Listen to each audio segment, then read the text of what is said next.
പുലർച്ചെ സമയം. നേരം 5:30 പക്ഷേ പുറത്ത് ഇപ്പോഴും നല്ല ഇരുട്ട് തന്നെയാണ്. പോരാത്തതിന് നല്ല മഴയും. എന്നത്തെയും പോലെ 5:30 മണിയുടെ അലാറം ഇന്നും അടിച്ചു. എന്നും എഴുന്നേറ്റ് ശീലമുള്ളതുകൊണ്ട് അലാറം അടിയുന്നതിനു മുൻപേ അവൾ അറിയും. എങ്കിലും ഒരു ധൈര്യത്തിന് വേണ്ടി വെക്കുന്നതാണ്. അതും വളരെ നേർത്തൊരു ശബ്ദത്തിൽ മാത്രം. അലാറം അടിഞ്ഞതും അവൾ അത് ഓഫ് ചെയ്തു വെച്ച് പതിയെ ബെഡിൽ എഴുന്നേറ്റിരുന്നു. അഴിഞ്ഞുലഞ്ഞ നീണ്ട മുടിയെല്ലാം ഒന്നാകെയെടുത്ത് അമ്മക്കെട്ട് കെട്ടിവെച്ച് അവൾ നേരെ നോക്കിയത് തനിക്കരികിലായി കിടക്കുന്നവന്റെ മുഖത്തേക്കാണ്. നിഷ്കളങ്കമായി കിടന്നുറങ്ങുന്ന അവന്റെ മുഖം. അത് കണ്ടതും അവളുടെ നെഞ്ച് വീണ്ടും പിടഞ്ഞു. കണ്ണുകൾ നിറഞ്ഞൊഴുകി. അവൾ അത് അമർത്തി തുടച്ചുകൊണ്ട് ഒന്ന് ശ്വാസം വലിച്ചെടുത്തു. പിന്നെ വീണ്ടും അവന്റെ മുഖത്തേക്ക് തന്നെ നോക്കി. നിറവയറിനെ ഒന്ന് താങ്ങിപ്പിടിച്ച് അവൾ അവന്റെ നേരെ മുഖം കുനിച്ച് ആ നെറുകിൽ സ്നേഹത്തോടെ ചുണ്ടമർത്തി. നെഞ്ചിനകത്ത് വല്ലാത്തൊരു വേദന പോലെ. ഒന്നുകൂടി അവന്റെ നെറ്റിയിൽ പതിയെ മുത്തി നെറ്റിയിലേക്ക് വീണുകിടക്കുന്ന ആ മുടിയൊക്കെ ഒതുക്കി വെച്ചു. പിന്നെ പതിയെ വയറും താങ്ങിപ്പിടിച്ച് കട്ടിലിൽ നിന്ന് എഴുന്നേറ്റു. നേരെ ബാത്റൂമിലേക്ക് ചെന്ന് പല്ലുതേപ്പും കുളിയുമൊക്കെ കഴിഞ്ഞ് അടുക്കളയിലേക്ക് ചെന്നു. അവൾക്കിത് 9ാം മാസം തികഞ്ഞിരിക്കുന്നു. അതിന്റെ വല്ലായ്മകളൊക്കെ അവൾക്കുണ്ട്. എങ്കിലും അടുക്കളയിൽ കയറിയേ പറ്റൂ. അത് അവളുടെ നിർബന്ധം തന്നെയാണ്. അതിന്റെ തിരക്കിലേക്കാണ് ഇനി അവളുടെ പോക്ക്. അടുക്കളയിൽ ചെന്ന് ലൈറ്റ് ഇട്ടതും അവൾക്ക് ആശ്വാസം തോന്നി. പാത്രങ്ങളൊന്നും കഴുകാനില്ല. കിച്ചൺ സ്ലാബൊക്കെ ക്ലീനാണ്. എല്ലാം അവരുടെ പണിയാണ്, ഏട്ടന്റെയും അനിയന്റെയും. രാത്രിയിലെ പാത്രം കഴുകലും വൃത്തിയാക്കലുമൊക്കെ അവരാണ് ചെയ്യാറ്. അവരെന്ന് പറയുമ്പോൾ അവളുടെ ഭർത്താവ് അരുണും അരുണിന്റെ അനിയൻ അമലും. അവൾ വേണ്ടെന്ന് പറയുമെങ്കിലും അവർ നിർബന്ധം പിടിച്ച് ചെയ്യുന്നതാണ്. കാരണം ആ വീട്ടിൽ അവർ 3 പേര് മാത്രമേ ഉള്ളൂ. അവളുടെ വല്ലായ്മകളെല്ലാം അവർക്കറിയാവുന്നതുമാണ്. രാവിലെ മുതൽ വീട്ടിലെ ജോലിയെല്ലാം എടുക്കുന്നത് അവളാണ്. അതുകൊണ്ട് രാത്രിയെങ്കിലും അവൾക്കിത്തിരി വിശ്രമം കിട്ടട്ടെ എന്നവർ കരുതും. രാത്രിയിലല്ലാതെയും അവരവളെ സഹായിക്കാറുണ്ട്. അടുക്കളയിലെത്തി അവൾ പതിയെ ഓരോ പണികളായി ചെയ്തു തുടങ്ങി. ആദ്യം കാപ്പിയിട്ട് വെച്ചു. പിന്നെ സാമ്പാറും വെച്ചു. ചമ്മന്തിയും അരച്ചു. ഇപ്പോഴേ ചുട്ടാൽ ദോശ തണുത്തു പോകും എന്നുള്ളതുകൊണ്ട് ദോശ ചുട്ടില്ല. പക്ഷേ അവളുടെ ജോലി തീർന്നിട്ടില്ല. ഉച്ചക്കത്തേക്കുള്ള ഊണിനുള്ള പണി നോക്കണം. ചോറിനുള്ള അരി അടുപ്പത്തിട്ടു. തലേന്ന് മുറിച്ച് വൃത്തിയാക്കി വെച്ചിട്ടുള്ള മീൻ ഫ്രീസറിൽ നിന്ന് എടുത്തു വെച്ചു. ഇനി അത് ഒരു തവണ വെറുതെ ഒന്ന് കഴുകിയാൽ മതി. അപ്പോഴേക്കും വയറ്റിൽ നിന്നുള്ള ആളുടെ വിളിയെത്തി. ആൾക്ക് വിശന്നു തുടങ്ങിയിട്ടുണ്ട്. അവൾ ഒരു ഗ്ലാസ് പാൽ തിളപ്പിച്ചു. ചായ കുടിക്കേണ്ട, പാല് കുടിച്ചാൽ മതിയെന്നാണ് കെട്ടിയോന്റെ ഓർഡർ. ദോശ ചുട്ടു കഴിക്കാൻ അവൾക്ക് തോന്നിയില്ല. അവളൊരു ഗ്ലാസ് പാലും ഒരു ആപ്പിളും കഴിച്ചു. അത് വയറ്റിലേക്ക് ചെന്നപ്പോൾ ആളൊന്ന് അടങ്ങിയിട്ടുണ്ട്. അവൾ വീണ്ടും അവളുടെ ജോലി തുടർന്നു. ചോറിന് പച്ചക്കറിയും ഉപ്പേരിയും മീൻ പൊരിച്ചതും പപ്പടവും പിന്നെ രാവിലത്തെ ദോശയ്ക്ക് വേണ്ടി ഉണ്ടാക്കിയ സാമ്പാറും. ഇതെല്ലാം ആക്കുന്നതിനിടയ്ക്ക് അവളൊരു ഗ്ലാസ്സിൽ ചൂടുള്ള കാപ്പിയുമെടുത്ത് മുറിയിലേക്ക് നടന്നു. അവൾ റൂമിലെത്തിയതും പല്ലു തേച്ച് കഴിഞ്ഞ് അവൻ ബാത്റൂമിൽ നിന്ന് ഇറങ്ങി വന്നതും ഒരുമിച്ചാണ്.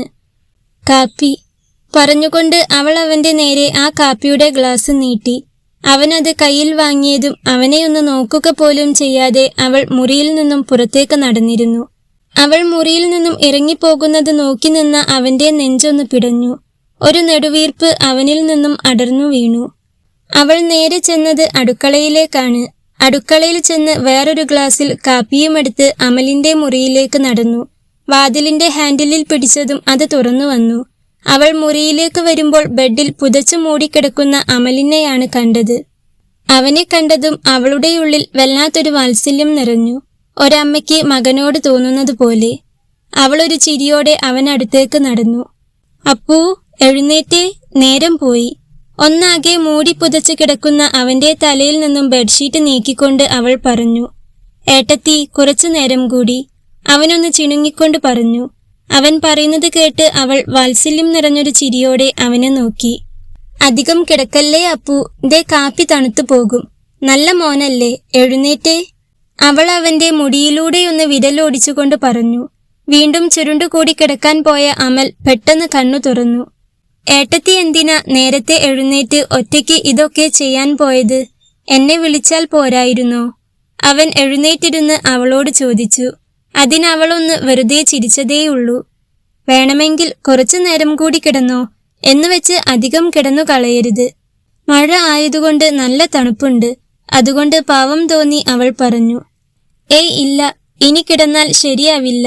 ഏട്ടത്തി നടന്നോ, ഞാനിതേ ഇപ്പോ വരാം. ചെറിയച്ഛന്റെ പൊന്നേ, അവളുടെ വീർത്ത വയറിലേക്ക് നോക്കി പറഞ്ഞുകൊണ്ട് അവൻ ബാത്റൂമിലേക്ക് നടന്നു. അവൻ പറഞ്ഞതു കേട്ട് ഒരു നെടുവീർപ്പോടെ അവൾ അടുക്കളയിലേക്കും. ഏട്ടത്തി, ഞാൻ എന്താ ചെയ്യേണ്ടത്? അവൾ അടുക്കളയിൽ പണിയെടുത്തുകൊണ്ടിരിക്കുമ്പോഴാണ് അമൽ അത് ചോദിച്ചത്. അതു കേട്ട് അവളൊന്ന് തിരിഞ്ഞു നോക്കി. ഒന്നും ചെയ്യാനില്ല, എല്ലാം കഴിഞ്ഞു. നീ ചെന്ന് കുളിച്ചു മാറ്റാൻ നോക്ക്, പോകാൻ ഇപ്പോ സമയമാവും. എല്ലാം കഴിഞ്ഞോ? അവൻ വീണ്ടും ചോദിച്ചു. എല്ലാം കഴിഞ്ഞു. എന്നാലും എന്തെങ്കിലുമൊക്കെ കാണില്ലേ? പാത്രം കഴുകാനുണ്ടോ? ഒന്നുമില്ലെന്റെ അപ്പു, നീ ചെന്ന് നിന്റെ പണി നോക്ക്, നേരം കളയണ്ട. അവൾ നിർബന്ധിച്ച് അവനെ അടുക്കളയിൽ നിന്നും പറഞ്ഞയച്ചു. രാവിലത്തെ ചായക്കുള്ളത് മേശപ്പുറത്ത് കൊണ്ടുവച്ച ശേഷം അവൾ വീണ്ടും അടുക്കളയിലേക്ക് തന്നെ വന്നു. 2 പേർക്കുമുള്ള ഉച്ചക്കത്തേക്കുള്ള ഭക്ഷണം ലഞ്ച് ബോക്സിലാക്കി 2 കുപ്പിയിൽ വെള്ളവുമാക്കി അവൾ മേശപ്പുറത്ത് കൊണ്ടുവച്ചു. അപ്പോഴേക്കും അവൾ ആകെ തളർന്നിട്ടുണ്ട്. എവിടെയെങ്കിലും ഒന്ന് കിടന്നാൽ മതിയെന്ന അവസ്ഥയായിട്ടുണ്ട്. എങ്കിലും അവൾ ഹാളിൽ തന്നെ ഒരു കസേരയിട്ടിരുന്നു. അവർ 2 പേരും വന്നതും അവൾ വേഗം എഴുന്നേറ്റ് വന്ന് അവർക്കുള്ള ഭക്ഷണം പ്ലേറ്റിലേക്ക് വിളമ്പി. നീ കഴിച്ചില്ലല്ലോ, ഇരിക്കി, പറഞ്ഞുകൊണ്ട് അരുൺ കസേരയിലേക്കിരുന്നു. എനിക്കിപ്പോ വേണ്ട, ഞാൻ പിന്നെ കഴിച്ചോളാം, അവൾ പതിയെ പറഞ്ഞു. അവൻ അതിനൊന്നും പറഞ്ഞില്ല. ഒരു പ്ലേറ്റ് എടുത്ത് അതിലേക്ക് അവൾക്കുള്ളതുകൂടി വിളമ്പി. ഇരിക്കി, അവൾക്കായി കസേര വലിച്ചിട്ടുകൊണ്ട് അവൻ പറഞ്ഞു. അവൾക്ക് പിന്നെയൊന്നും പറയാൻ തോന്നിയില്ല.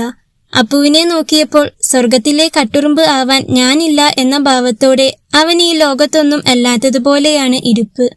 അവൾ പതിയെ അരുണിന് അരികിലെ കസേരയിലേക്കിരുന്നു. പിന്നെ പതിയെ നുള്ളിപ്പെറുക്കി കഴിക്കാൻ തുടങ്ങി. ഇന്നല്ലേ ഡോക്ടറെ കാണിക്കേണ്ട ദിവസം? ഞാൻ മരിയയോട് പറഞ്ഞിട്ടുണ്ട്. 5:30 സമയം. ഞാൻ നേരത്തെ വരാം. കഴിക്കുന്നതിനിടയിൽ അവൻ പറഞ്ഞു. അതുകേട്ട് അവൾക്കെന്തോ ഒരു വെല്ലായ്മ തോന്നി.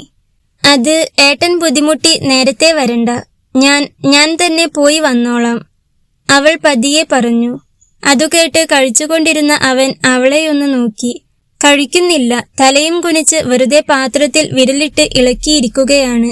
അവന് 2 പറയാൻ നാവ് തരിച്ചു വന്നതാണ്. പക്ഷേ അവൻ അത് ഉള്ളിലൊതുക്കി.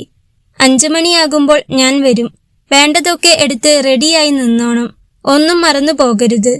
അത്രമാത്രം തറപ്പിച്ചു പറഞ്ഞുകൊണ്ട് അവൻ കഴിച്ചെഴുന്നേറ്റു. ഇനി അവനോടൊന്നും പറഞ്ഞിട്ട് കാര്യമില്ലെന്ന് അവന്റെ സംസാരത്തിൽ നിന്ന് തന്നെ അവൾക്ക് മനസ്സിലായിരുന്നു. അവൾ അവനെ നോക്കാതെ തന്നെ തലയാട്ടി. പിന്നെ മുഴുവൻ കഴിച്ചിട്ട് എഴുന്നേറ്റാൽ മതി. കൈ കഴുകി വന്ന അവൻ അവളോട് പറഞ്ഞുകൊണ്ട് അപ്പുവിന് നേരെ തിരിഞ്ഞു.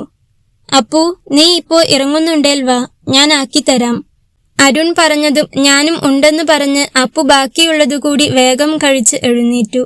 കൈ കഴുകി ബാഗുമെടുത്ത് ഇറങ്ങുമ്പോൾ അപ്പു അവൾക്കരികിലേക്ക് ചെന്നു. ഏട്ടത്തി, നല്ല ദോശയും കറിയും. ചമ്മന്തി എനിക്ക് നല്ലോണം ഇഷ്ടായി, അപ്പു പറഞ്ഞതും അവളൊന്ന് ചിരിച്ചെന്ന് വരുത്തി കഴിച്ച് എഴുന്നേറ്റു. വാവേ, ചെറിയച്ഛൻ പോയിട്ട് വരാവേ, അവളുടെ വീർത്ത വയറിലേക്ക് നോക്കി ടാറ്റ കാണിച്ചുകൊണ്ട് അപ്പു പറഞ്ഞു. അരുൺ ഹാളിൽ നിൽക്കുന്നത് കൊണ്ട് തന്നെ അപ്പു പറഞ്ഞത് കേട്ട് അവൾക്ക് എന്തോ വെല്ലായ്മ തോന്നി. സൂക്ഷിച്ചു പോയി വാ, ഉച്ചയ്ക്ക് ഊണ് മൊത്തം കഴിക്കണം, ബാക്കി വെക്കരുത്, അവൾ അപ്പുവിനോട് പറഞ്ഞു. ഒരമ്മ തന്റെ മകനോട് പറയുന്നത് പോലെ ഒരു സ്നേഹവും കരുതലും അവളുടെ വാക്കുകളിൽ നിറഞ്ഞു നിന്നിരുന്നു. അതറിഞ്ഞെന്നോണം അരുണിന്റെ കണ്ണുകൾ നിറഞ്ഞു. പക്ഷേ അതാരും അറിയാതിരിക്കാനായി അവൻ വേഗം ബൂട്ട് ഇടാനെന്നോണം തല കുനിച്ചു കളഞ്ഞു. ഇനി അവിടെയും ഇവിടെയും ചുറ്റിപ്പറ്റി നിന്ന് ജോലിയെടുക്കാൻ നിൽക്കേണ്ട, പോയി കിടക്ക്, പറയുമ്പോൾ അവൻ അവളുടെ മുഖത്തേക്ക് തന്നെയൊന്ന് നോക്കി. വിയർപ്പ് നിറഞ്ഞ മുഖം, ദയനീയമായി തന്നെ നോക്കി നിൽക്കുന്ന അവളുടെ കണ്ണുകൾ. അവളൊന്നും പറയില്ലെന്ന് അറിയുന്നതുകൊണ്ട് തന്നെ അവൻ അവളിൽ നിന്നും മറുപടിയൊന്നും പ്രതീക്ഷിച്ചതുമില്ല. തൊപ്പിക്കൂട്ടി തലയിൽ വെച്ച് അവൻ മുറ്റത്തേക്കിറങ്ങി. മുറ്റത്ത് നിർത്തിയിട്ടിരിക്കുന്ന ഇന്നോവ ക്രിസ്റ്റ കാറിലേക്ക് കയറിയിരുന്നത് മറുവശത്തുകൂടെ അപ്പുവും വണ്ടിയിലേക്ക് കയറി. അരുണൊന്ന് തിരിഞ്ഞു നോക്കിയപ്പോൾ കണ്ടു ഉമ്മറത്ത് തങ്ങളെയും നോക്കി നിൽക്കുന്നവളെ. വാക്കുകളാൽ തന്നോട് ഒന്നും പറഞ്ഞില്ലെങ്കിലും അവളുടെ കണ്ണുകളിൽ നോക്കിയാൽ അവന് മനസ്സിലാകും അവൾക്ക് പറയാനുള്ളത് എന്താണെന്ന്. സൂക്ഷിച്ചു പോയി വരണേ എന്ന് അവളുടെ കണ്ണും മനസ്സും പറയുന്നത് അവൻ അറിഞ്ഞു. അപ്പു കൂടി ബാക്കിൽ കയറിയിരുന്നതും ഒരു നെടുവീർപ്പോടെ വണ്ടി മുൻപോട്ടെടുത്തു. അവരുടെ വണ്ടി കൺമുൻപിൽ നിന്ന് മറഞ്ഞതും അവളുടെ കണ്ണുകൾ നിറഞ്ഞൊഴുകി, ചുണ്ടുകൾ വിതുമ്പി. സോറി കണ്ണേട്ട എന്നൊരു കരച്ചിൽ അവളുടെ തൊണ്ടക്കുഴിയിൽ വന്നു നിന്നു. ഉച്ചയ്ക്കത്തെ ചോറും കറിയും തയ്യാറായതുകൊണ്ട് തന്നെ ഇനി വേറെ ജോലികളൊന്നും ഇല്ല. കുറച്ച് ഡ്രസ്സ് അലക്കിയിടാനുണ്ട്. അതിന് വാഷിംഗ് മെഷീൻ ഉണ്ട് താനും. പിന്നെ അടിച്ചുവാരലും തുടയ്ക്കലുമെല്ലാം രാത്രി വന്നിട്ട് അവൻ തന്നെ ചെയ്യും. ആദ്യമൊക്കെ എല്ലാം അവൾ തന്നെയാണ് ചെയ്തുകൊണ്ടിരുന്നത്. പിന്നീട് ചീത്ത പറഞ്ഞു നിർത്തിച്ചതാണ് അരുൺ. അതുപോലെ രാവിലത്തെ മുറ്റമടിക്കലും ചെയ്യുന്നത് അവനോ അപ്പുവോ ആണ്. അവൾക്ക് അതിലെല്ലാം വല്ലാത്ത സങ്കടമാണ്. അവളുടെ മനസാക്ഷിയെ അല്പമെങ്കിലും സമാധാനിപ്പിക്കാൻ വേണ്ടിയാണ് ഒരു ജോലിക്കാരിയെപ്പോലെ ആ വീട്ടിലെ ജോലിയെല്ലാം അവൾ തന്നെ എടുക്കുന്നത്. നല്ല ക്ഷീണമുള്ളതുകൊണ്ട് തന്നെ അവൾ ചെന്ന് അല്പം സമയം കിടന്നു. മയക്കത്തിലേക്ക് കണ്ണുകൾ അടഞ്ഞു പോകുമ്പോഴും അവളുടെ കണ്ണിലും മനസ്സിലും അവളുടെ കണ്ണേട്ടനായിരുന്നു. അവളുടെ മാത്രം കണ്ണേട്ടൻ. കണ്ണൻ എന്ന അരുണും ദിവ്യ എന്ന അച്ചുവും ഒരേ നാട്ടുകാരായിരുന്നു. തമ്മിൽ കാണുമ്പോഴൊക്കെ പരസ്പരം നോക്കി ചിരിക്കും. എന്തെങ്കിലും രണ്ടു വർത്തമാനം പറയും. അത്രയേ ഉണ്ടായിരുന്നുള്ളൂ അവർ തമ്മിലുള്ള ബന്ധം. എന്നാൽ അവർ പോലും അറിയാതെ എപ്പോഴോ അവർക്കുള്ളിൽ പരസ്പരം ഒരിഷ്ടം തോന്നിയിരുന്നു. തുറന്നു പറയാതെ പരസ്പരം പ്രണയിച്ചിരുന്നു.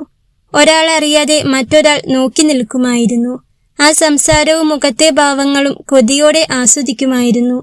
അങ്ങനെയിരിക്കെയാണ് ഒരു ദിവസം ദിവ്യയുടെ അടുത്ത കൂട്ടുകാരി അപർണ അവളോട് ആ കാര്യം പറഞ്ഞത്.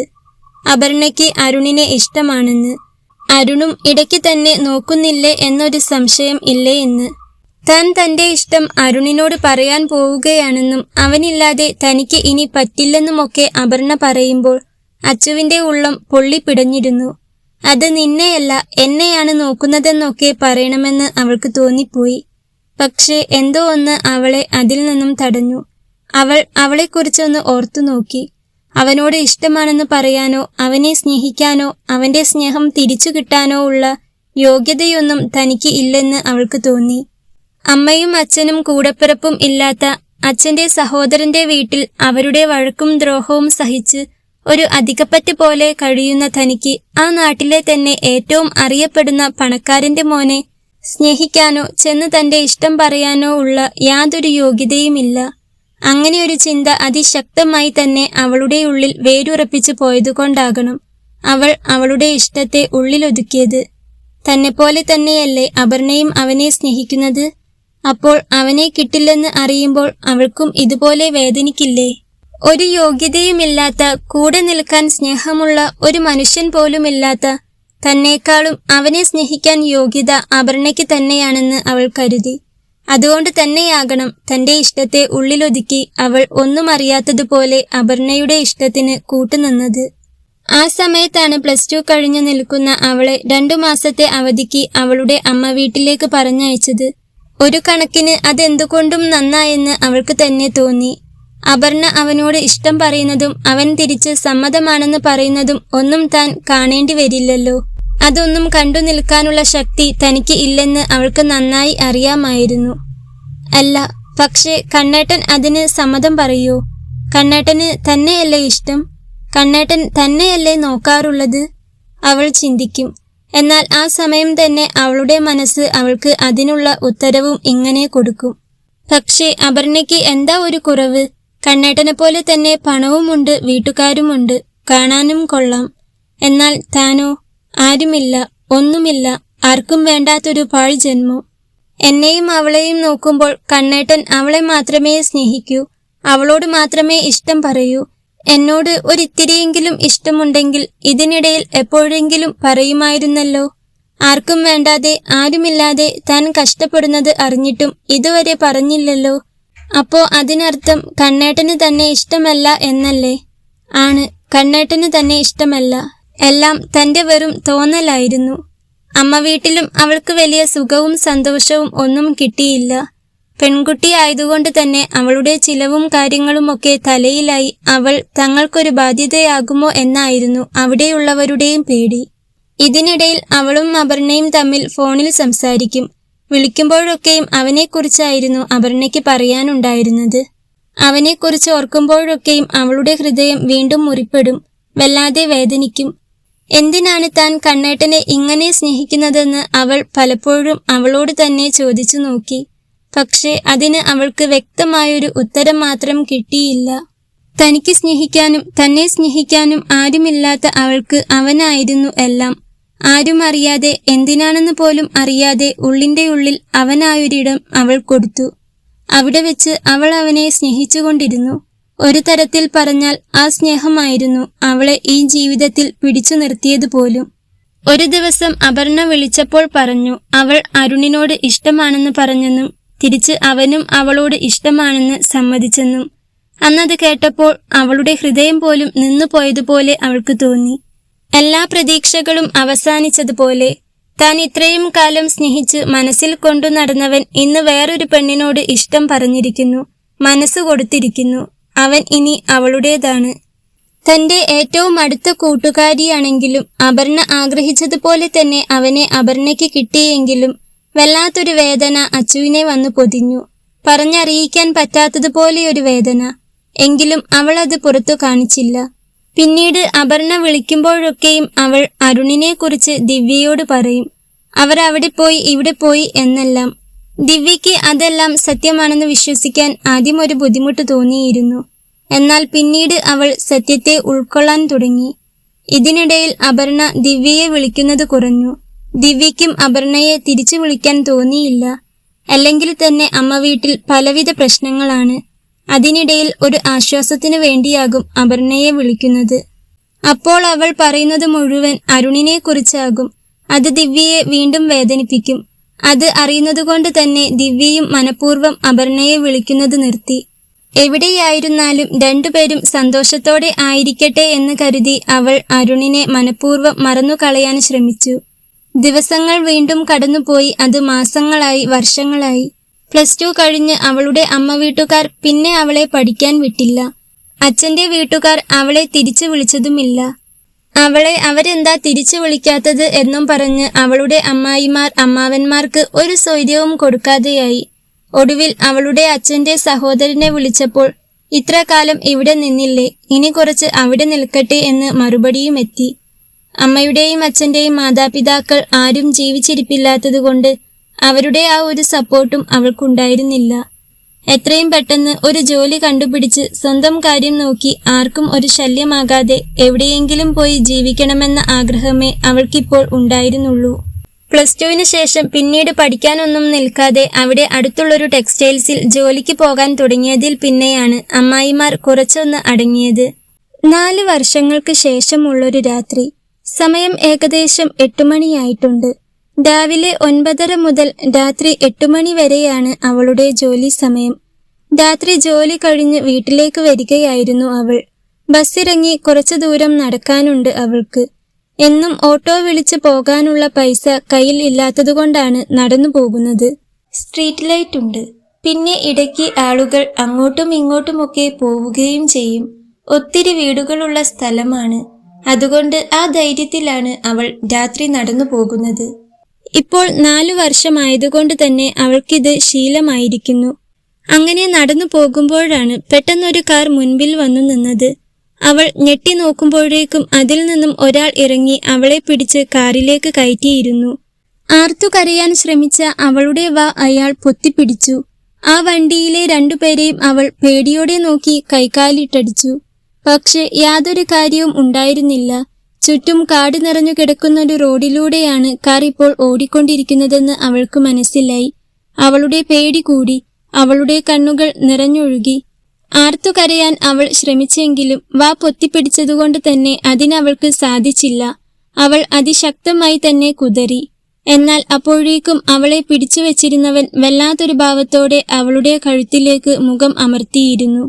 ഭ്രാന്തമായൊരു ചിരിയോടെ അവർ ആ വണ്ടി ഇരുൾ മൂടിയ ചെറിയ കാട്ടുപാതയിലേക്ക് തിരിച്ചു. നിസ്സഹായയായി ശ്വാസം കിട്ടാതെ അവൾ പിടഞ്ഞുകൊണ്ടിരുന്നു. കാർ ചെന്നു നിന്നത് വൻമരങ്ങൾ തണൽ വിരിച്ച മനുഷ്യവാസമില്ലാത്ത ഒരു വിജന പ്രദേശത്തായിരുന്നു. പേടിച്ചരണ്ട അവളെ അവർ കാറിൽ നിന്നും വലിച്ചിഴച്ച് പുറത്തേക്കിട്ടു. നിലവിളിക്കാൻ തുടങ്ങിയ അവളുടെ വായ അവർ കയ്യിലുണ്ടായിരുന്ന തുണി കൊണ്ട് അമർത്തിക്കെട്ടി. കണ്ണീരൊഴുക്കി അവൾ കരഞ്ഞ് അപേക്ഷിച്ചിട്ടും ആ മൃഗങ്ങളുടെ മനസ്സലിഞ്ഞില്ല. കാരിരുമ്പിന്റെ കരുത്തോടെ അവർ അവളുടെ കൈകൾ കൂട്ടിക്കെട്ടി ആ കാട്ടിനുള്ളിലേക്ക് തള്ളിയിട്ടു. കരിയിലകൾക്കിടയിൽ വീണ അവളുടെ വസ്ത്രങ്ങൾ ആ കാട്ടാളന്മാർ വലിച്ചു കീറി. പ്രതികരിക്കാൻ പോലുമാകാതെ ബോധത്തിനും അബോധാവസ്ഥയ്ക്കുമിടയിൽ അവൾ പിടഞ്ഞുകൊണ്ടിരുന്നു. അവളുടെ ആത്മാവിനെ പോലും തച്ചുടച്ചുകൊണ്ട് അവരവളെ അവിടെയിട്ട് നശിപ്പിച്ചു. എല്ലാം കഴിഞ്ഞ് ചോര വാർന്ന് വേദന കൊണ്ട് ഞെരങ്ങിക്കിടക്കുന്ന അവളുടെ ദയനീയമായ മുഖത്തേക്ക് ഒന്ന് നോക്കുക പോലും ചെയ്യാതെ ക്രൂരമായ ചിരിയോടെ അവർ ഓടിച്ചെന്ന് കാറിലേക്ക് കയറി. വണ്ടി അതിവേഗത്തിൽ ആ ഇരുട്ടിലേക്ക് പാഞ്ഞുപോയി. തൊട്ടടുത്ത നിമിഷങ്ങളിലാണ് ആ വിജനമായ വഴിയിലൂടെ അരുണിന്റെ വണ്ടി കടന്നു വന്നത്. കഠിനമായൊരു കേസ് അന്വേഷണത്തിന്റെ ക്ഷീണത്തിലായിരുന്നു അവൻ. ഒരു IPS ഓഫീസറുടെ ഉത്തരവാദിത്തങ്ങളും മാനസിക സമ്മർദ്ദങ്ങളും അവന്റെ മുഖത്തുണ്ടായിരുന്നു. എത്രയും പെട്ടെന്ന് സിറ്റിയിൽ തിരിച്ചെത്താൻ വേണ്ടിയാണ് അരുൺ അധികമാരും സഞ്ചരിക്കാത്ത ആ ഷോർട്ട് കട്ട് റോഡ് തിരഞ്ഞെടുത്തത്. വണ്ടി മുൻപോട്ട് നീങ്ങുമ്പോഴാണ് എതിരെ നിന്നൊരു കാർ വന്നത്. രാത്രിയിൽ ഏതോ വണ്ടി പോകുന്നു എന്നതിനപ്പുറം അരുൺ അത് ശ്രദ്ധിച്ചത് പോലുമില്ല. എന്നാൽ കുറച്ച് മുൻപോട്ട് എത്തിയപ്പോഴാണ് കാറ്റിനൊപ്പം വല്ലാത്തൊരു ശബ്ദം അവന്റെ കാതുകളിലേക്ക് വന്നടിച്ചത്. ഒരു പെണ്ണിന്റെ നേർത്ത കരച്ചിൽ, ദയനീയമായ ഒരു വിതുമ്പൽ ശബ്ദം. അരുണിന്റെ നെറ്റി ചുളിഞ്ഞു. അവൻ വണ്ടി പെട്ടെന്ന് ബ്രേക്കിട്ട് നിർത്തി. എൻജിൻ ഓഫ് ചെയ്തതോടെ ആ പ്രദേശമാകെ ഭീതിജനകമായ ഒരു നിശബ്ദതയിലായി. രാത്രിയാണ്, ആൾതാമസമില്ലാത്ത സ്ഥലവും. ഒരു വേള തനിക്ക് തോന്നിയതാകുമോ എന്ന് പോലും അവന് തോന്നി. പക്ഷേ അവന് അവന്റെ കാതുകളെ അവിശ്വസിക്കാൻ കഴിഞ്ഞില്ല. അല്ല, താൻ കേട്ടത് തന്നെയാണ്. ഒരു IPS ഓഫീസറുടെ ഉള്ളിലെ ജാഗ്രത പെട്ടെന്ന് ഉണർന്നു. അരുൺ വേഗം ഡാഷ്ബോർഡിൽ നിന്നും തോക്ക് വെച്ചിട്ടുള്ള ഹോൾസ്റ്റർ എടുത്ത് അവന്റെ അരയിലെ ബെൽറ്റിലേക്ക് പെട്ടെന്ന് ക്ലിപ്പ് ചെയ്ത് ഉറപ്പിച്ചു. പിന്നെ ഒരു നിമിഷം പോലും പാഴാക്കാതെ വേഗത്തിൽ പുറത്തേക്കിറങ്ങി അവൻ കാട്ടിലേക്ക് നടന്നു. ചുറ്റും ഘനഘോരമായ ഇരുട്ടാണ്. കാറ്റിന്റെ ഒച്ചയ്ക്കൊപ്പം ദൂരെ എവിടെയോ നിന്നും ആ വിതുമ്പൽ ശബ്ദം വീണ്ടും കേട്ടു. അരുൺ തന്റെ ഫോണിന്റെ ഫ്ലാഷ് ലൈറ്റ് ഓൺ ചെയ്ത് ആ ശബ്ദം കേട്ട ഭാഗത്തേക്ക് വേഗം നടന്നു. അവന്റെ ഫോണിലെ വന്യമായ ആ വെളിച്ചം ഇരുളിലേക്ക് പടർന്നപ്പോൾ കാട്ടിലെ വൻമരങ്ങളുടെ നിഴലുകൾ ഭയാനകമായി ചുറ്റും തെളിഞ്ഞു. ആരാ അത്? ഒരു IPS ഓഫീസറുടെ ഗാംഭീര്യമുള്ള ശബ്ദം ആ കാട്ടിൽ മുഴങ്ങി. അവൻ ശബ്ദം കേട്ട ദിശയിലേക്ക് വലിഞ്ഞു മുറുകിയ മനസ്സോടെ നടന്നു. ചെരുപ്പിനടിയിൽ കരിയിലകൾ ചതഞ്ഞമരുന്ന ശബ്ദം മാത്രം. മുന്നോട്ട് നീങ്ങും തോറും ആ കരച്ചിലിന്റെ ഒച്ച കൂടി വന്നു. കുറച്ച് മുന്നോട്ട് ചെന്നത് ഫ്ലാഷ് ലൈറ്റിന്റെ വെളിച്ചത്തിൽ അവൻ ആ കാഴ്ച കണ്ടു. വസ്ത്രങ്ങൾ കീറിപ്പറിഞ്ഞ് ചോര വാർന്ന് വായ തുണികൊണ്ട് മൂടിക്കെട്ടിയ നിലയിൽ ഒരു പെൺകുട്ടി കരിയിലക്കൂട്ടത്തിനിടയിൽ കിടന്നു പിടയുന്നു. അവളുടെ കൈകൾ പിന്നിലേക്ക് കെട്ടിയിട്ടിട്ടുണ്ടായിരുന്നു. വന്യമൃഗങ്ങളെപ്പോലെ ആരോ അവളെ ദ്രോഹിച്ചിട്ടിട്ടു പോയതാണെന്ന് അവന് മനസ്സിലായി. അവന്റെ നെഞ്ചൊന്ന് പിടഞ്ഞുപോയി. ഹേയ്, പേടിക്കണ്ട, ഞാൻ പോലീസാണ് എന്ന് പറഞ്ഞുകൊണ്ട് അരുൺ വേഗത്തിൽ അവൾക്കരികിലേക്ക് ഓടിച്ചെന്നു. അവളുടെ മുഖത്തേക്ക് ടോർച്ചടിക്കാതെ വെളിച്ചം അല്പം മാറ്റിപ്പിടിച്ച് അവൻ അവളുടെ മുന്നിൽ മുട്ടുകുത്തിയിരുന്നു. ബോധത്തിനും അബോധാവസ്ഥയ്ക്കും ഇടയിലായിരുന്ന ആ പെൺകുട്ടി ഭയത്തോടെ കണ്ണുകൾ തുറന്ന് ആ വെളിച്ചത്തിലേക്ക് നോക്കാൻ ശ്രമിച്ചു. പെട്ടെന്ന് അവളുടെ മുഖത്തേക്ക് അരുണിന്റെ ശ്രദ്ധ വീണു. ആ ഫ്ലാഷ് ലൈറ്റിന്റെ നേർത്ത വെളിച്ചത്തിൽ ചോരയും കണ്ണീരും കലർന്ന ആ മുഖം കണ്ടതും അരുണിന്റെ ഉള്ളിലൂടെ ഒരു മിന്നൽ പിണർ പാഞ്ഞുപോയി. അവന്റെ ശരീരം ഒന്നാകെ തരിച്ചുപോയി. കയ്യിലുണ്ടായിരുന്ന ഫോൺ നിലത്തേക്ക് വീഴാൻ പോയി. അച്ചു! അരുണിന്റെ തൊണ്ടയിൽ നിന്നും ആ പേര് ഒരു നിലവിളിയോടെയാണ് പുറത്തു വന്നത്. താൻ ജീവന് തുല്യം പ്രണയിച്ച, സ്വന്തമാക്കാൻ കൊതിച്ച തന്റെ അച്ചു. അവളാണ് ഇതാ ഈ കാട്ടിൽ ഇങ്ങനെ ചോര വാർന്ന്. അവൻ വിളിച്ചത് കേട്ട് അടയാൻ പോയ കണ്ണുകൾ അവൾ ധൃതിപ്പെട്ട് വീണ്ടും തുറന്നു. അവൾ അവന്റെ മുഖത്തേക്ക് വല്ലാത്തൊരു ഭാവത്തോടെ നോക്കി. അവളുടെ കണ്ണുകൾ വീണ്ടും നിറഞ്ഞൊഴുകി. ചുണ്ടുകൾ വിതുമ്പി. വിറയ്ക്കുന്ന കൈകളോടെ അവൻ വേഗത്തിൽ അവളുടെ മുഖത്തെ കെട്ടയച്ചു. കണ്ണേട്ടാ എന്നൊരു തേങ്ങൽ അവളുടെ ചുണ്ടിൽ നിന്നും അടർന്നു വീണു. അതിന് പിന്നാലെ തന്നെ അവളുടെ കണ്ണുകൾ അടയുകയും ചെയ്തു. അവളുടെ ആ കണ്ണേട്ട എന്ന ആ വിളി തന്നെ ഒരു നിമിഷം അവന്റെ കാതിൽ നിറഞ്ഞു നിന്നു. അവന്റെ നെഞ്ചു പിടഞ്ഞു. കണ്ണുകൾ നിറഞ്ഞൊഴുകി. പെട്ടെന്ന് എന്തോ ഓർത്തതുപോലെ അവൻ അവളുടെ തല കയ്യിലെടുത്ത് പിടിച്ച് അവളുടെ കവിളിൽ തട്ടി വിളിച്ചു. അച്ചു, മോളെ അച്ചു, കണ്ണു തുറന്നേ. അവനൊരു കരച്ചിലോടെ അവളെ വിളിച്ചു. പക്ഷേ അവളിൽ നിന്നും യാതൊരു അനക്കവുമില്ല. അവൻ വേഗത്തിൽ അവളെ ഒന്നാകെ കയ്യിലേക്ക് വാരിയെടുത്തപ്പോഴാണ് അവളുടെ മേലിട്ട ആ വസ്ത്രം താഴേക്ക് ഊർന്നു പോയത്. അവൾ പൂർണ്ണമായും നഗ്നയായിരുന്നു. അവളിൽ നിന്നും അടർത്തി മാറ്റിയ ആ വസ്ത്രം അവർ അവളുടെ മേലേക്ക് വെറുതെ വലിച്ചെറിഞ്ഞതായിരുന്നു. അവന്റെ നെഞ്ച് വീണ്ടും തകർന്നു. ഒരു പൊട്ടിക്കരച്ചിൽ അവന്റെ തൊണ്ടക്കുഴിയിൽ വന്നു നിന്നു.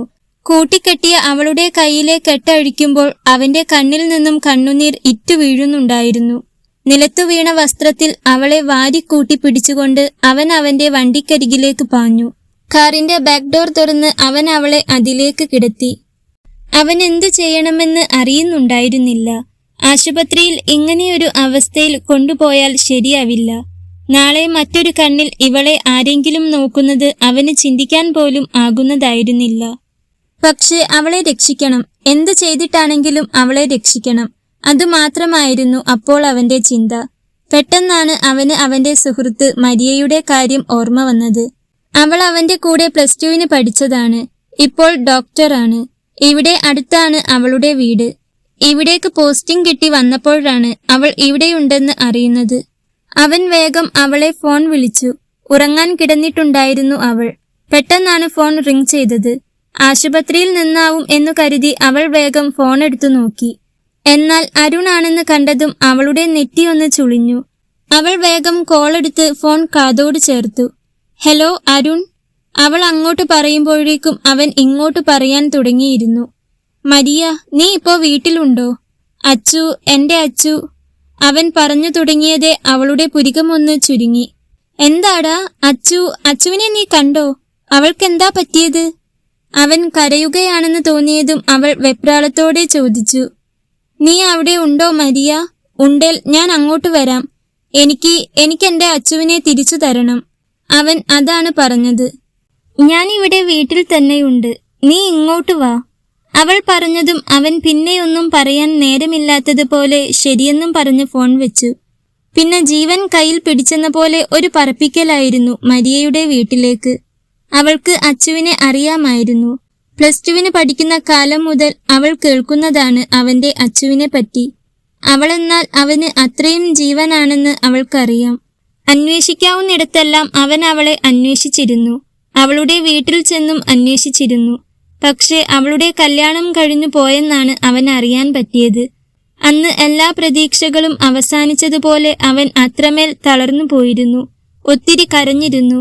ഇന്ന് അവളെ ചൊല്ലി അവൻ അത്രമേൽ വേദനിക്കണമെങ്കിൽ അവളെ അവൻ കണ്ടിട്ടുണ്ടാകണം.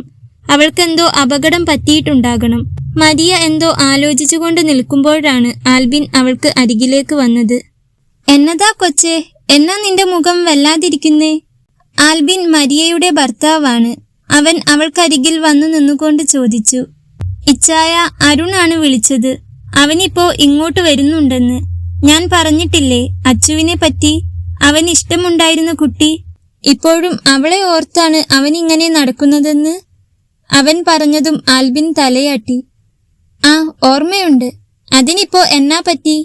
ആൽബിൻ ചോദിച്ചു. അവൻ ഇങ്ങോട്ട് വരുന്നത് ആ അച്ചുവിനെയും കൂട്ടിയാണെന്ന്. അവൾക്കെന്തോ പറ്റിയിട്ടുണ്ട്. അവളെ തിരിച്ചു തന്നേക്കണം എന്നൊക്കെയാ അവൻ പറയുന്നേ. അവൻ നന്നായി പേടിച്ചിട്ടുണ്ട്. കരയാണെന്നാ എനിക്ക് തോന്നിയേ. എനിക്കെന്തോ പേടി തോന്നുക ഇച്ചായ. അവൾ കൈ രണ്ടും മുറുക്കെ പിടിച്ചുകൊണ്ട് പറഞ്ഞു. നീ ഇങ്ങനെ പേടിക്കാതെ കൊച്ചേ, എന്തുണ്ടേലും നമുക്ക് നോക്കാം. അവരാദ്യം ഇങ്ങ് വരട്ടെ. അവൻ അവളെ സമാധാനിപ്പിച്ചുകൊണ്ട് പറഞ്ഞു. ആൽബിനും ഡോക്ടർ തന്നെയാണ്.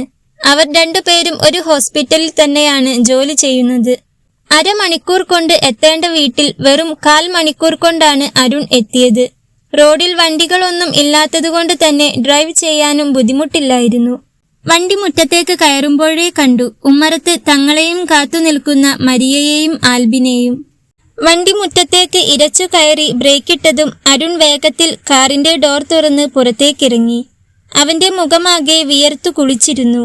കണ്ണുകൾ ചുവന്നു കലങ്ങി വല്ലാത്തൊരു ഭ്രാന്തമായ അവസ്ഥയിലായിരുന്നു അവൻ. ഒരു നിമിഷം പോലും പാഴാക്കാതെ അവൻ ചെന്ന് കാറിന്റെ ബാക്ക് ഡോർ തുറന്നു. അബോധാവസ്ഥയിൽ കിടക്കുന്ന അച്ചുവിനെ അതീവ ശ്രദ്ധയോടെ അവൻ വാരിയെടുത്ത് നെഞ്ചോട് ചേർത്തു. ഇനി ഒരു ഉറുമ്പ് പോലും അവളെ നോവിക്കരുത് എന്നതുപോലെ സ്വന്തം ശരീരത്തോട് അവളെ അവൻ അമർത്തിപ്പിടിച്ചിരുന്നു. അവളെയും നെഞ്ചിലേക്ക് ചേർത്തു പിടിച്ച് ഒരൊറ്റ ഓട്ടത്തിനവൻ ഉമ്മറത്തേക്ക് ഓടിക്കയറി. ആ കാഴ്ച കണ്ട് അവിടെ അവരെയും കാത്തു നിന്നിരുന്ന മരിയയും ആൽബിനും ഒന്നു ഞെട്ടി. എപ്പോഴും ഗാംഭീര്യത്തോടെ മാത്രം കണ്ടിട്ടുള്ള ആ IPS ഓഫീസറല്ല ഇപ്പോൾ തങ്ങളുടെ മുന്നിൽ നിൽക്കുന്നത്. സർവ്വതും നഷ്ടപ്പെട്ട് തകർന്നു നിൽക്കുന്ന ഒരു പാവം മനുഷ്യനാണ് അവനെന്ന് അവർക്ക് തോന്നി. മരിയ, ആൽബിച്ചായ, ഒന്ന് വേഗം എന്തേലും ചെയ്യോ? പറയുമ്പോൾ അരുണിന്റെ തൊണ്ടയിടറി. അവന്റെ നെഞ്ചിൽ ചോരയിലും മണ്ണിലും കുളിച്ച് ചലനമറ്റ് കിടക്കുന്ന ദിവ്യയെ കണ്ടതും മരിയ ഒരു നിമിഷം കൈകൾ കൊണ്ട് വായി പൊത്തിപ്പിടിച്ചു പോയി. ഒരു ഡോക്ടർ കൂടിയായ അവൾക്ക് ആ അവസ്ഥ കണ്ടപ്പോൾ തന്നെ അവിടെ എന്താണ് സംഭവിച്ചതെന്ന് പൂർണ്ണമായും മനസ്സിലായി. അവളുടെ കണ്ണുകൾ നിറഞ്ഞു. ഇച്ചായ, വേഗം നമുക്കിവളെ അകത്തേക്ക് കിടത്താം. മരിയയുടെ ശബ്ദത്തിൽ ഒരു ഡോക്ടറുടെ ജാഗ്രത തിരികെ വന്നു. അവരവളെ നേരെ മരിയയുടെ വീട്ടിലെ ക്ലിനിക് റൂമിലുള്ള ബെഡിലേക്ക് കിടത്തി. ബെഡിലേക്ക് കിടത്തിയിട്ടും അരുൺ അവളുടെ തണുത്തുറഞ്ഞ കൈകളിൽ നിന്നും പിടിവിട്ടിരുന്നില്ല. അവന്റെ കണ്ണുനീർ അവളുടെ കൈവെള്ളയിലേക്ക് ഇറ്റിറ്റു വീണുകൊണ്ടിരുന്നു. അരുൺ, നീ കുറച്ചു നേരം ഒന്ന് പുറത്തേക്ക് നിൽക്ക്. എനിക്ക് ഇവളെ ഒന്ന് എക്സാമിൻ ചെയ്യണം. മുറിവുകളൊക്കെ വൃത്തിയാക്കണം, പ്ലീസ്. മരിയ അവന്റെ തോളിൽ കൈവച്ചുകൊണ്ട് പറഞ്ഞു. എടാ അരുൺ, നീ ഒന്ന് പുറത്തു നിൽക്ക്. അവൾക്കിപ്പോൾ അടിയന്തര ചികിത്സയാണ് വേണ്ടത്. നീ ധൈര്യമായിരിക്കെ. അവൾക്കൊന്നും പറ്റില്ല. ആൽബിൻ അരുണിനെ നിർബന്ധപൂർവ്വം മുറിക്ക് പുറത്താക്കി വാതിലടച്ചു. മുറിക്ക് പുറത്തെ ഹാളിൽ അരുൺ തളർന്നിരുന്നു. അവന്റെ കൈകളിലും ഷർട്ടിലും അച്ചുവിന്റെ ചോരപ്പാടുകൾ ഉണ്ടായിരുന്നു. 4 വർഷം മുൻപ് തന്റെ ജീവിതത്തിൽ നിന്നും പെട്ടെന്ന് അപ്രത്യക്ഷയായവൾ മറ്റാരുടെയോ കൂടെ സുഖമായി ജീവിക്കുകയാണെന്ന് കരുതി അവളോടുള്ള പ്രണയം നെഞ്ചിലൊതുക്കി നടന്നു. അവളെയൊന്ന് കാണാൻ, ഒരു വട്ടമെങ്കിലും ഒന്ന് കാണാൻ അത്രയേറെ ആഗ്രഹിച്ചിരുന്നു. എന്നിട്ട് ഒടുവിൽ അവളെ കണ്ടെത്തിയത് ഇങ്ങനെയൊരു അവസ്ഥയിലാണല്ലോ എന്നോർത്തപ്പോൾ അവന്റെ നെഞ്ച് പിളരുന്നത് പോലെ തോന്നി. അവൻ തല കൈകളിൽ താങ്ങി കരഞ്ഞു. അവന്റെ ഉള്ളിലേക്ക് ഒരു +2കാരി ഓടി വന്നു. താൻ അറിയുന്നില്ലെന്ന് കരുതി എപ്പോഴും കള്ളക്കണ്ണിട്ട് തന്നെ നോക്കി നിന്നവൾ. ആദ്യം തമാശയായി മാത്രമേ തോന്നിയുള്ളൂ. എന്നാൽ എപ്പോഴോ താനും അവളുടെ ആ നോട്ടത്തിൽ വീണുപോയി. അവളെപ്പറ്റി കൂടുതൽ അന്വേഷിച്ചപ്പോൾ അവളോട് വല്ലാത്ത സ്നേഹവും വാത്സല്യവും തോന്നി. അങ്ങനെ താൻ അറിയാതെ തന്നെ അവൾ തന്നിൽ വേരൂന്നി കഴിഞ്ഞിരുന്നു. നീണ്ട മുടിയൊക്കെയായി വെളുത്തു മെലിഞ്ഞ് പുറമേ എല്ലാവരോടും ചിരിച്ചുകൊണ്ട് നടക്കുന്നൊരു പെൺകുട്ടി. എന്നാൽ അവൾക്കുള്ളിൽ ആകെ സങ്കടമായിരുന്നു, വേദനയായിരുന്നു. ആരുമില്ലാതെ തനിച്ചായി പോയ നോവും പേടിയുമായിരുന്നു. അത് മാറ്റാനായിരുന്നു താൻ ആഗ്രഹിച്ചത്. അവൾക്കൊരു നല്ല കൂട്ടാകാൻ, ആരുമില്ലാത്ത അവളുടെ എല്ലാം ആകാൻ. അവളുടെ എല്ലാ നോവും സങ്കടവും പേടിയും അവളിൽ നിന്നും എന്നേക്കുമായി എടുത്തു മാറ്റാൻ. ഒടുവിൽ അവളോട് ഇഷ്ടം പറയാൻ വേണ്ടി ചെന്നപ്പോൾ അവൾ വീട്ടിലില്ല. അമ്മ വീട്ടിൽ പോയിരിക്കുകയാണെന്ന് അറിഞ്ഞു. അവൾ തിരിച്ചു വരുന്നത് കാത്തിരുന്നു, വന്നില്ല. പിന്നീട് അന്വേഷിക്കാത്ത ഒരു സ്ഥലം പോലും ഉണ്ടായിരുന്നില്ല. കൂട്ടുകാരികളോടെല്ലാം അന്വേഷിച്ചു, ആർക്കും ഒരു അറിവും ഉണ്ടായിരുന്നില്ല. പിന്നീട് ഒരു ദിവസം അറിഞ്ഞു അവളുടെ കല്യാണം കഴിഞ്ഞെന്ന്. തകർന്നു പോയിരുന്നു താനന്ന്. എല്ലാ സ്വപ്നങ്ങളും അവസാനിച്ചതുപോലെ വല്ലാത്തൊരു ശൂന്യതയായിരുന്നു പിന്നീട് അങ്ങോട്ട്. പിന്നീട് എപ്പോഴോ അവൾക്കൊരു നല്ലൊരു ജീവിതം കിട്ടിയെന്നും ഭർത്താവും കുട്ടികളുമൊക്കെയായി സന്തോഷത്തോടെ ജീവിക്കുകയാണെന്നും പറഞ്ഞ് മനസ്സിനെ പറഞ്ഞു പഠിപ്പിക്കാൻ ശ്രമിച്ചു, സമാധാനിപ്പിക്കാൻ ശ്രമിച്ചു. എന്നിട്ട് അവസാനം ആരായിരിക്കും അവളെ ഇങ്ങനെ? ഭർത്താവോ അതോ? അവന് ചിന്തിക്കാൻ പോലും ആകുന്നുണ്ടായിരുന്നില്ല. അവൻ തലമുടിയിൽ വിരലുകൾ അമർത്തിപ്പിടിച്ചു. ഏകദേശം 1 മണിക്കൂറിനു ശേഷം മുറിയുടെ വാതിൽ തുറന്ന് മരിയയും ആൽബിനും പുറത്തേക്ക് വന്നു. അരുൺ വേഗത്തിൽ എഴുന്നേറ്റ് അവരുടെ അടുത്തേക്ക് പാഞ്ഞു ചെന്നു. മരിയ, എന്റെ അച്ചുവിന്, അവൾക്ക് എങ്ങനെയുണ്ട്? അവൾക്ക് കുഴപ്പമൊന്നും ഇല്ലല്ലോ അല്ലേ? ചോദിക്കുമ്പോൾ അരുണിന്റെ ശബ്ദം വിറയ്ക്കുന്നുണ്ടായിരുന്നു. മരിയ അവന്റെ കൈകളിൽ പിടിച്ചു സമാധാനിപ്പിച്ചു. അരുൺ, നീ ഒന്ന് റിലാക്സ് ആവ്. ഭാഗ്യത്തിന് അവളുടെ ജീവന് യാതൊരു അപകടവുമില്ല. ശരീരത്തിൽ ഒരുപാട് ചതവുകളും മുറിവുകളുമുണ്ട്. ആ മൃഗങ്ങൾ അവളെ ക്രൂരമായി തന്നെ ഉപദ്രവിച്ചിട്ടുണ്ട്. അതിന്റെ ഷോക്ക് കൂടിയുണ്ട് അവൾക്ക്. ഞങ്ങൾ മുറിവുകളെല്ലാം വൃത്തിയാക്കി മരുന്നുകൾ നൽകിയിട്ടുണ്ട്.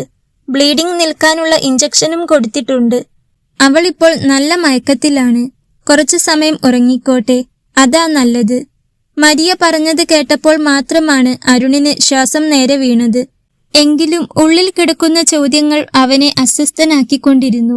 അവൻ ആൽബിന്റെ കൈകളിൽ മുറുക്കെ പിടിച്ചു. ആൽബിച്ചായ, എനിക്കൊന്നും മനസ്സിലാകുന്നില്ല. 2 വർഷം മുൻപ് അവളുടെ കല്യാണം കഴിഞ്ഞതാണെന്നാണ് ഞാൻ അറിഞ്ഞത്. അങ്ങനെയാണെങ്കിൽ അവളുടെ ഭർത്താവ് എവിടെ? അവൾ എങ്ങനെയാ ഈ രാത്രിയിൽ ആരുമില്ലാത്ത കാട്ടുപാതയിൽ എത്തിയത്? അവളെ ആരായിരിക്കും ഈ അവസ്ഥയിലാക്കിയത്? അവളുടെ ഭർത്താവ് തന്നെയായിരിക്കുമോ അവളോട് ഈ ക്രൂരത ചെയ്തത്? അതോ വേറെ ആരെങ്കിലുമാണോ? എനിക്കൊന്നും മനസ്സിലാവുന്നില്ല ഇച്ചായ. അരുൺ ആൽബിന്റെ കയ്യിൽ മുറുക്കെ പിടിച്ചുകൊണ്ട് വല്ലാത്തൊരു വെപ്രാളത്തോടെ ചോദിച്ചു. അവന്റെ ഉള്ളിൽ സംശയങ്ങളും ആദിയും വല്ലാതെ പുകയുന്നുണ്ടായിരുന്നു. അവന്റെ ചോദ്യങ്ങൾ കേട്ട് ആൽബിൻ അവനെ ചേർത്തു പിടിച്ചു. എടാ അരുൺ, നീ ഇങ്ങനെ പരിഭ്രമിക്കാതെ. ഇപ്പോൾ ഇതിനെക്കുറിച്ചൊന്നും ചിന്തിച്ച് നീ ടെൻഷൻ ആവരുത്. അവൾക്ക് എന്താണ് സംഭവിച്ചത്, അവളെ ആരാണ് ഇങ്ങനെ ചെയ്തത് എന്നൊക്കെ അറിയണമെങ്കിൽ അവൾക്ക് ബോധം വരണം. അവൾ തന്നെ എല്ലാം പറയണം. അതുവരെ നീ ക്ഷമയോടെ ഇരിക്കണം. അവളിപ്പോൾ ഓക്കെയാണ്. നീ ധൈര്യമായിരിക്കെ. ആൽബിൻ അവനെ ആശ്വസിപ്പിച്ചുകൊണ്ട് പറഞ്ഞു. അരുൺ ഒന്നും മിണ്ടാതെ അകത്തെ മുറിയിലേക്ക് നോക്കി ഒരു നെടുവീർപ്പോടെ തലയാട്ടി. എല്ലാം അറിയാൻ അച്ചുവിന് ബോധം വരികയെ നിവർത്തിയുള്ളൂ എന്ന് അവനും മനസ്സിലായിരുന്നു. പിന്നെ അരുൺ, നീ ഇത് കേസാക്കുന്നുണ്ടോ? ഇതൊന്നും അങ്ങനെ വിട്ടുകളയരുത് അരുൺ. അതുപോലെയുള്ള ക്രൂരതയാണ് അവർ ചെയ്തു വെച്ചിരിക്കുന്നത്. അവരെ വെറുതെ വിടരുത്. ആൽബിൻ ചോദിച്ചു. അവൻ എന്താണ് പറയാൻ പോകുന്നത് എന്നറിയാൻ വേണ്ടി മരിയയും അരുണിനെ തന്നെ നോക്കി നിൽക്കുകയാണ്. ഇല്ല ആൽബിച്ച, കേസൊന്നും വേണ്ട. ഇനി വേണമെങ്കിൽ അവള് പറയട്ടെ. അവള് പറഞ്ഞാൽ ഏതറ്റം വരെയും ഞാൻ പോകും. പോയിട്ടും വലിയ കാര്യമുണ്ടാകുമെന്ന് തോന്നുന്നില്ല. എത്ര കഷ്ടപ്പെട്ട് നമ്മൾ തെളിവുകൾ നിരത്തിയാലും ചിലപ്പോ അതൊന്നും പോരാതെ വരും. തെറ്റ് ചെയ്തവര് പുഷ്പം പോലെ ഇറങ്ങിപ്പോരും. അപ്പോഴും നഷ്ടം അവൾക്ക് മാത്രമായിരിക്കും. അത് പാടില്ല. ഇനി ഒരു പെണ്ണിനോടും ഇതുപോലെയൊന്നും ചെയ്യാതിരിക്കാനുള്ള ശിക്ഷ ഞാൻ അവർക്ക് കൊടുത്തോളാം. അവൻ പറഞ്ഞു കഴിഞ്ഞതും മരിയയും ആൽബിനും അവനെ തന്നെ നോക്കി നിന്നുപോയി. അവന്റെ മുഖത്തു നിന്ന് തന്നെ മനസ്സിലാകും അവന്റെ മനസ്സിൽ എന്തൊക്കെയോ ഉണ്ടെന്ന്. എടാ അരുൺ, നീ എന്താ ഉദ്ദേശിക്കുന്നത്? മരിയ ചോദിച്ചു. അതിന് അവനൊന്നും പറഞ്ഞില്ല. അവരെ നോക്കിയൊന്ന് ചിരിച്ചു. എന്നാൽ ആ ചിരിയിൽ ഒത്തിരി അർത്ഥങ്ങൾ ഉണ്ടായിരുന്നു. മണിക്കൂറുകൾ വീണ്ടും കടന്നുപോയി. പുറത്ത് തകർത്തു പെയ്യുന്ന മഴയുടെ ഒച്ചയല്ലാതെ ആ വീടിനുള്ളിൽ വെറും കനത്തൊരു നിശബ്ദത മാത്രം നിറഞ്ഞു നിന്നു. സമയം പുലർച്ചെ 5:30 കാട്ടിലെ ആ ഇരുണ്ട നിമിഷങ്ങൾക്ക് ശേഷം നീണ്ട മണിക്കൂറുകൾ കഴിഞ്ഞാണ് അച്ചു പതിയെ ബോധത്തിലേക്ക് തിരികെ വന്നത്. അത്രയും സമയം ഒരിറ്റു വെള്ളം പോലും കുടിക്കാതെ അരുൺ ആ കട്ടിലിനരികിൽ തന്നെ ഇരുന്നു. മരിയയും ആൽബിനും കുറച്ചു സമയം അവനൊപ്പം ഇരുന്നു. പിന്നെ അവളെയും നോക്കി കണ്ണു നിറയ്ക്കുന്ന അവനെ കണ്ടപ്പോൾ അവർ പതിയെ മുറിയിൽ നിന്നും ഹാളിലേക്ക് വന്നു. ആ കാത്തിരിപ്പിനിടയിൽ പലപ്പോഴും അരുൺ വല്ലാതെ തകർന്നു പോയിരുന്നു. കട്ടിലിൽ ബോധമില്ലാതെ കിടക്കുന്ന അച്ചുവിന്റെ മുഖത്തേക്ക് നോക്കുമ്പോൾ അവന്റെ കണ്ണുകൾ നിറഞ്ഞൊഴുകി. ചുണ്ടുകൾ വിതുമ്പി. അവൾ മറ്റൊരാളുടെ ഭാര്യയാണെന്ന ചിന്ത പോലും ആ നിമിഷങ്ങളിൽ അവന്റെ മനസ്സിൽ വന്നില്ല. 4 വർഷമായി ഉള്ളിൽ കൊണ്ടു നടന്ന ആ പ്രണയം വന്യമായൊരു കരുതലോടും വേദനയോടും കൂടി പുറത്തേക്കൊഴുകുകയായിരുന്നു ആ സമയം. അവൻ പതിയെ അവളുടെ തണുത്ത വിരലുകളിൽ തലോടിക്കൊണ്ടിരുന്നു. നെറ്റിയിലേക്ക് വീണുകിടന്ന മുടിയിഴകൾ അതീവ സ്നേഹത്തോടെ ഒതുക്കിവെച്ചു. ഇടയ്ക്കെപ്പോഴോ വല്ലാത്തൊരു നെഞ്ചുറപ്പോടെ അവളുടെ ആ കൈകൾ അവൻ കൈക്കുള്ളിലാക്കി ചുണ്ടോട് ചേർത്തു. നെഞ്ചുരുകി അവൻ ആ കൈകളിൽ മതി വരാതെന്നോണം ചുംബിച്ചുകൊണ്ടിരുന്നു. താൻ ആ സമയം അതിലെ വന്നില്ലായിരുന്നെങ്കിൽ, അവളുടെ കരച്ചിൽ കേട്ടില്ലായിരുന്നെങ്കിൽ, അവളെ കാണാതെ അറിയാതെ താൻ പോന്നിരുന്നുവെങ്കിൽ, ഇന്ന് തന്റെ അച്ചു, താൻ കേൾക്കുന്ന വാർത്ത, അങ്ങനെയൊന്ന് ചിന്തിക്കാൻ പോലും അവന് പേടി തോന്നി. ആ പേടിയിൽ അവൻ ഒന്നുകൂടി അവളുടെ കൈ മുറുക്കി പിടിച്ചു. പെട്ടെന്നാണ് അവന്റെ കൈകൾക്കുള്ളിലിരുന്ന അച്ചുവിന്റെ വിരലുകൾ അനങ്ങിയത്. അവൾ നേർത്തൊരു പിറുപിറുക്കലോടെ തല ഇരുവശത്തേക്കും ചലിപ്പിച്ചു. ഭയപ്പെടുത്തുന്ന ഏതോ ഓർമ്മയിൽ നിന്നെന്നോണം അവളുടെ ശ്വാസം വല്ലാതെ ഉയർന്നു താഴ്ന്നു. അതുകണ്ട് അരുൺ വേഗം എഴുന്നേറ്റു. അച്ചു, മോളെ അച്ചു. അവൻ ആർദ്രമായി അവളെ വിളിച്ചു. അടഞ്ഞുകിടന്ന കൺപീലികൾ പതിയെ ചലിപ്പിച്ചുകൊണ്ട് അച്ചു കണ്ണു തുറന്നു. മരുന്നിന്റെ ആലസ്യമുണ്ടായിരുന്നെങ്കിലും ആ വിളിച്ച ആളിലേക്ക് അവൾ നോട്ടം തിരിച്ചു. മുൻപിൽ ആകെ തകർന്ന് അവശതയോടെ, എന്നാൽ അതിലുപരി വെപ്രാളത്തോടെ നിൽക്കുന്ന അരുണിനെ കണ്ടതും അവളുടെ നെഞ്ചൊന്നു പിടഞ്ഞു. അവന്റെ കരഞ്ഞു കലങ്ങിയ കണ്ണുകൾ കണ്ടാലറിയാം അവൻ ഒത്തിരി കരഞ്ഞിട്ടുണ്ടെന്ന്. കണ്ണേട്ടാ. അവളുടെ വരണ്ട ചുണ്ടുകളിൽ നിന്നും ആ പേര് വീണ്ടും ഒരു തേങ്ങലായി പുറത്തു വന്നു. അവൻ അവിടെയുണ്ടെന്ന തിരിച്ചറിവ് നൽകിയ ആശ്വാസത്തിലാകണം അവളുടെ കണ്ണുകളിൽ നിന്നും കണ്ണുനീർ ധാരധാരയായി കവിളുകളിലേക്ക് ഒലിച്ചിറങ്ങി. പേടിക്കേണ്ട അച്ചു, ഞാൻ ഇവിടെ തന്നെയുണ്ട്. ഇനി ഒന്നും പേടിക്കേണ്ട. നിനക്കൊരു കുഴപ്പവും പറ്റിയിട്ടില്ല. പേടിക്കേണ്ടട്ടോ. അവളുടെ കൈകളിൽ ഒന്നുകൂടി മുറുക്കെ പിടിച്ചുകൊണ്ട് അവൻ പറഞ്ഞു. ആ സമയം പുറത്തുനിന്നും മരിയയും ആൽബിനും മുറിയിലേക്ക് വന്നു. അപ്പോഴും അരുൺ അച്ചുവിന്റെ കയ്യിലെ പിടി വിട്ടിരുന്നില്ല. അച്ചുവിന് ബോധം വീണത് കണ്ട് മരിയയ്ക്ക് ആശ്വാസമായി. അവൾ അച്ചുവിന് അരികിലേക്ക് വന്നപ്പോൾ അരുൺ അവളുടെ കയ്യിലെ പിടിവിട്ട് അല്പം നീങ്ങി നിന്നു. മരിയ അച്ചുവിന് കുടിക്കാൻ അല്പം വെള്ളം എടുത്തു നൽകി. അച്ചു പെട്ടെന്ന് എന്തോ ഓർത്തതുപോലെ തന്റെ ദേഹത്തേക്ക് നോക്കി. താൻ നേരത്തെ ഇട്ടിരുന്ന വേഷമല്ല ഇപ്പോൾ, വേറൊരു മാക്സിയാണ് ഇട്ടിരിക്കുന്നത്. പേടിക്കണ്ട, ആകെ മണ്ണ് പുരണ്ട് മുഷിഞ്ഞിരുന്നു വേഷം, അതുകൊണ്ട് ഞാനാണ് മാറ്റിയത്. അവളുടെ നോട്ടത്തിന്റെ അർത്ഥം മനസ്സിലായതുപോലെ മരിയ പറഞ്ഞു. എന്നാൽ എന്തൊക്കെയോ ഓർക്കാൻ ഇഷ്ടമില്ലാത്ത പേടിപ്പിക്കുന്ന ഓർമ്മകൾ ഉള്ളിലേക്ക് കടന്നു വന്നതും അച്ചുവിന് തല പൊട്ടിപ്പൊളിയുന്നതുപോലെ തോന്നി. ഏയ്, ടെൻഷൻ ആവല്ലേ, ഇപ്പോ ഒന്നും ഓർക്കേണ്ട. മരിയ വേഗം അവളുടെ കയ്യിൽ പിടിച്ച് തലയിലൊന്ന് തലോടിക്കൊണ്ട് പറഞ്ഞു. മരിയ നീട്ടിയ വെള്ളം അച്ചു പതിയെ കുടിച്ചിറക്കി. അരുൺ, ഞാൻ പറഞ്ഞില്ലേ ഇനിയൊന്നും പേടിക്കാനില്ലെന്ന്, നീ ഒന്ന് റിലാക്സ് ആവ്. മരിയ അത് പറഞ്ഞപ്പോഴാണ് അച്ചു പെട്ടെന്ന് അരുണിന്റെ മുഖത്തേക്ക് വീണ്ടും നോക്കിയത്. മുൻപിൽ കരഞ്ഞു കലങ്ങിയ നിറഞ്ഞ കണ്ണുകളുമായി നിൽക്കുന്ന അരുണിനെ കണ്ടു. ആ കണ്ണുകളിലെ സ്നേഹവും ആശങ്കയും കണ്ടപ്പോൾ അവളുടെ ഉള്ളിലെ വേദന വീണ്ടും അണ പൊട്ടിയൊഴുകി. ഒത്തിരി കാണാൻ കൊതിച്ച മുഖം, തന്നെ സ്നേഹത്തോടെ നോക്കി നിൽക്കുന്നവൻ, സ്നേഹത്തോടെ അച്ചു എന്ന് വിളിക്കുന്നവൻ. ഒത്തിരി ആഗ്രഹിച്ചിരുന്നു ഇതൊക്കെ, കൊതിച്ചിരുന്നു.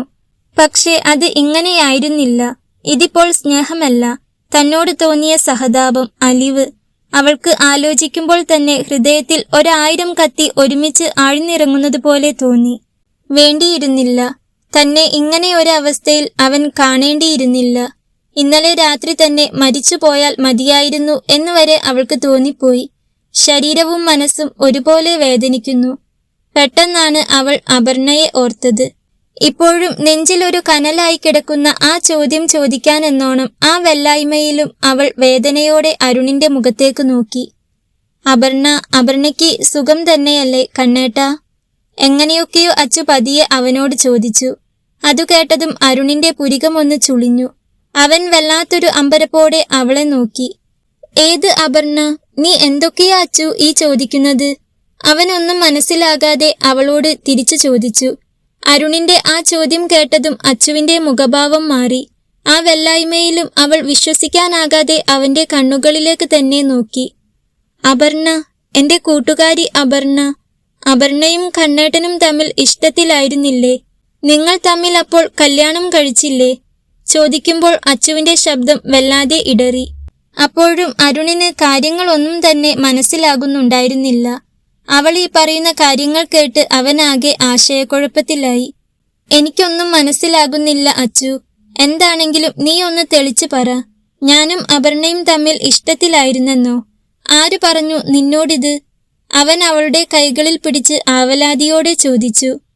അപർണ, അവള് പറഞ്ഞു. പറയുമ്പോൾ അച്ചുവിന്റെ കണ്ണുകൾ നിറഞ്ഞു കവിഞ്ഞിരുന്നു. അവൻ വീണ്ടും ചോദിച്ചപ്പോഴാണ് 4 വർഷമായി തന്റെ ഉള്ളിൽ കൊണ്ടു നടന്ന ആ വലിയ ഭാരം അവൾ തുറന്നു പറയാൻ തുടങ്ങിയത്. ഞാൻ +2 പഠിക്കുമ്പോൾ അപർണ എന്നോട് പറഞ്ഞിരുന്നു അവൾക്ക് കണ്ണേട്ടനെ ഇഷ്ടമാണെന്ന്. കണ്ണേട്ടൻ അവളെ നോക്കാറുണ്ടെന്നും അവൾ പറഞ്ഞിരുന്നു. പിന്നെ ഞാൻ അമ്മയുടെ വീട്ടിലേക്ക് പോയ ശേഷം അവൾ എന്നെ ഫോണിൽ വിളിച്ചപ്പോഴാണ് അത് പറഞ്ഞത്. അവൾ കണ്ണേട്ടനോട് ഇഷ്ടം പറഞ്ഞെന്നും കണ്ണേട്ടൻ തിരിച്ച് അവളോട് ഇഷ്ടമാണെന്ന് സമ്മതിച്ചെന്നും നിങ്ങൾ പ്രണയത്തിലാണെന്നും ഉടനെ കല്യാണം ഉണ്ടാകുമെന്നുമാണല്ലോ അവൾ എന്നോട് പറഞ്ഞത്. പിന്നെ എന്താ പറ്റിയത്? നിങ്ങൾ പിരിഞ്ഞോ? അച്ചു പറഞ്ഞു നിർത്തിയതും അരുൺ ഒരു വലിയ ആഘാതമേറ്റതുപോലെ ധരിച്ചു നിന്നുപോയി. ഒരു നിമിഷം ഭൂമി ഒന്ന് നിന്നുപോയതുപോലെ അവന് തോന്നി.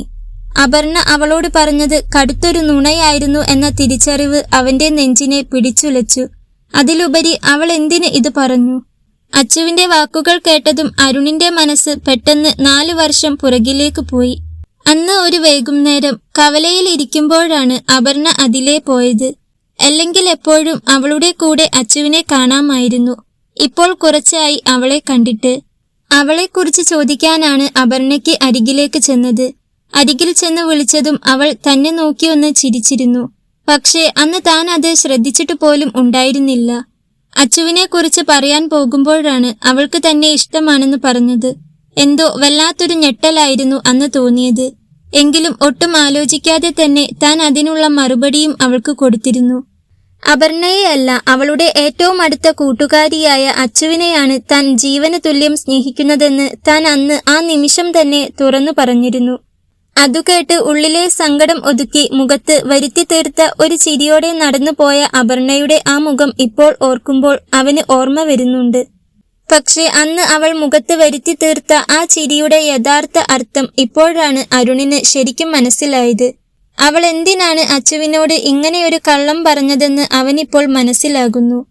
അവൾ ചതിക്കുകയായിരുന്നു. തങ്ങളെ രണ്ടുപേരെയും ഒരേപോലെ അവൾ ചതിക്കുകയായിരുന്നു. തനിക്ക് കിട്ടാത്തത് തന്റെ സ്വന്തം കൂട്ടുകാരിക്കും കിട്ടരുത് എന്ന് അവൾ കരുതി കാണും. അതുകൊണ്ടായിരിക്കണം താനും അവളും തമ്മിൽ ഇഷ്ടത്തിലാണെന്നും തങ്ങളുടെ കല്യാണം ഉടനെ ഉണ്ടാകുമെന്നുമൊക്കെ അവൾ അച്ചുവിനോട് കള്ളം പറഞ്ഞുണ്ടാക്കിയത്. കൂട്ടത്തിൽ അവളെക്കുറിച്ച് തന്നോടൊന്നും പറയാതിരുന്നതും. ആലോചിക്കുമ്പോൾ അരുണിന് അപർണയോട് എന്തോ വല്ലാത്ത ദേഷ്യം തോന്നി. ഓർമ്മകളിൽ നിന്നും അരുൺ പതിയെ യാഥാർത്ഥ്യത്തിലേക്ക് തിരികെ വന്നു. അവൻ അച്ചുവിന്റെ കൈകളിൽ മുറുക്കെ പിടിച്ചുകൊണ്ട് ചോദിച്ചു, അവൾ എന്നോട് വന്ന് ഇഷ്ടമാണെന്നൊക്കെ പറഞ്ഞിരുന്നു അച്ചു. പക്ഷേ എനിക്ക് അവളോട് ഇഷ്ടമില്ലെന്നും അതിന്റെ കാരണം നീയാണെന്നും ഞാൻ അന്നേ അവളോട് വ്യക്തമായി പറഞ്ഞതാണ്. എനിക്ക് നിന്നെയാണ് ഇഷ്ടമെന്ന് ഞാൻ അന്നേ അവളോട് പറഞ്ഞതാണല്ലോ. അവൾ നിന്നോട് അതൊന്നും പറഞ്ഞില്ല അല്ലേ? അവൾക്ക് കിട്ടാത്തത് നിനക്കും കിട്ടരുത് എന്നവൾ വിചാരിച്ചു കാണും. അതുകൊണ്ടാവും നിന്നെ അന്വേഷിച്ച് ഞാൻ ചെന്നപ്പോൾ നിന്നെക്കുറിച്ച് അവൾ ഒന്നും പറഞ്ഞു തരാതിരുന്നത്. അരുൺ പറഞ്ഞത് കേട്ടതും അച്ചു ശരിക്കും ഞെട്ടിത്തരിച്ചു പോയി. വിശ്വസിക്കാനാകാതെ അവൾ അവനെ തന്നെ നോക്കി നിന്നു. തന്റെ ജീവനായ കൂട്ടുകാരി അപർണ തന്നെ തന്റെ കൂടെ നടന്ന് തന്നെ ചതിക്കുകയായിരുന്നു. അതും തന്റെ എല്ലാ അവസ്ഥയും അറിഞ്ഞുകൊണ്ട്.